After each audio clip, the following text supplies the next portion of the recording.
Buenas noches, mis queridos antipejes. En menos de 3 meses, 4 críticos de Andrés Manuel dejaron sus espacios informativos. ¿Qué nos está diciendo esto? Pues yo creo que nos dice que va a haber una censura en este sexenio, como no se había visto desde tiempos de Miguel de la Madrid, o incluso en tiempos de Echeverría o López Portillo, donde de plano el señor presidente pues era el único que hablaba y todos los demás nada más sonreían. Entonces, lo que estamos viendo con estos linchamientos mediáticos a periodistas que se han atrevido a hablar mal de Andrés Manuel, pues es el inicio de una nueva dictadura perfecta, como ya se los he mencionado anteriormente. En menos de 3 meses son 4 los periodistas los que se han visto orillados a dejar sus espacios informativos por diversas situaciones, desde linchamientos mediáticos hasta arreglos de común acuerdo. Han sido las explicaciones que han dejado atrás. Sin embargo, hay algo que todos tienen en común. Todos han sido severos críticos de Andrés Manuel López Obrador.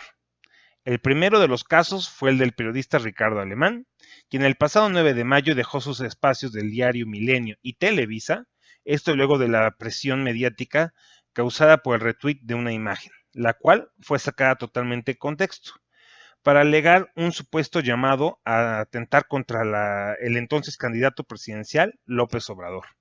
El segundo en dejar su espacio de trabajo fue el periodista y columnista Rubén Cortés, quien el 25 de junio informó que después de 4 años a la cabeza del diario La Razón, terminó con su relación laboral con este medio, por mutuo acuerdo.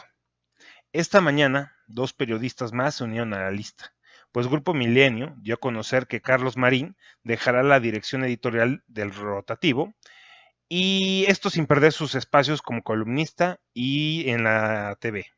Asimismo, se informó que este martes sería la última emisión de Carlos Romos Padilla en ABC Radio, después de haber laborado ahí por los últimos 17 años.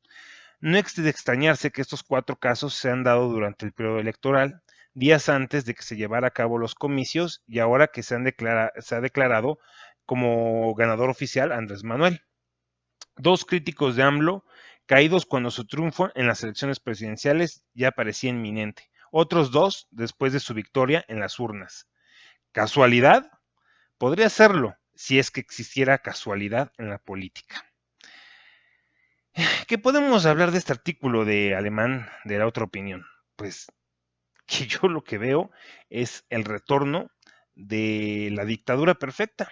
Digo, los que la hemos vivido, porque como les digo, hay muchos jóvenes que votaron por primera vez en esta ocasión, con los que he tenido conversaciones, con los que he podido hablar, y me he dado cuenta que pues no tienen ni la menor idea de lo que era antes, ¿no?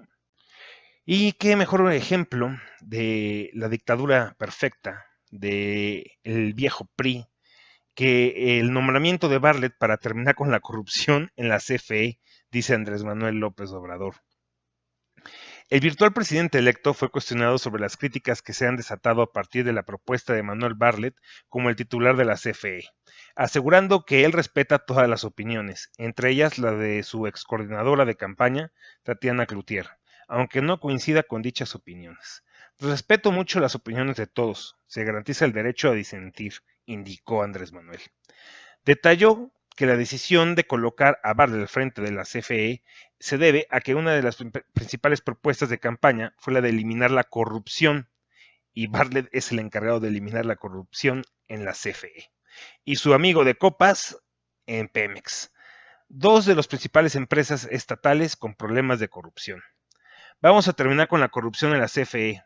Pero digo, esto sí yo me pregunto, ¿cómo Andrés Manuel piensa atacar el problema de la corrupción de la CFE si no está atacando el foco del problema, que es el sindicato? Al contrario, le está dando más poder al sindicato. En Pemex sucede lo mismo. Habló durante años criticando a Deschamps porque era un miembro importante de la mafia del poder, que manejaba a Pemex a gusto, que era un ladrón, que había robado no sé cuántos millones y millones de pesos, que sí es cierto, Deschamps ha vaciado las arcas de Pemex, es cierto, pero Andrés Manuel no está atacando a los sindicatos ni a los líderes sindicales. Al contrario, está trayendo a un líder sindical como Napito para afianzar su poder con los sindicatos.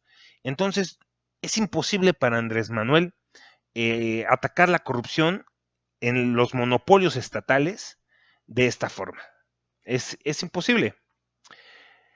Estamos tomando las decisiones que consideramos más convenientes para los mexicanos y para el interés nacional, afirmó Andrés Manuel. Asimismo, aseguró que hay medidas que no le gustan a los conservadores, pero se tienen que llevar a cabo para eliminar la corrupción.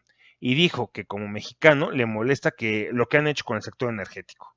Incluso ejemplificó que en el gobierno de Salinas se reformó una ley secundaria para iniciar la privatización de la industria eléctrica y pidió que lean la carta que dejó Adolfo López Mateos cuando nacionalizó la industria eléctrica. Y vuelvo a lo mismo, si Andrés Manuel no ataca el foco de corrupción en estos monopolios estatales, que para mí, esto es solamente mi opinión, deberían de dejar de existir los monopolios, tanto estatales como privados, pero en sí, Andrés Manuel no está atacando ese foco de corrupción. Él está dando más poder a los sindicatos, lo que va a agraviar y va a agravar la situación de la corrupción. Pues buenas noches, cuídense mucho y hasta mañana.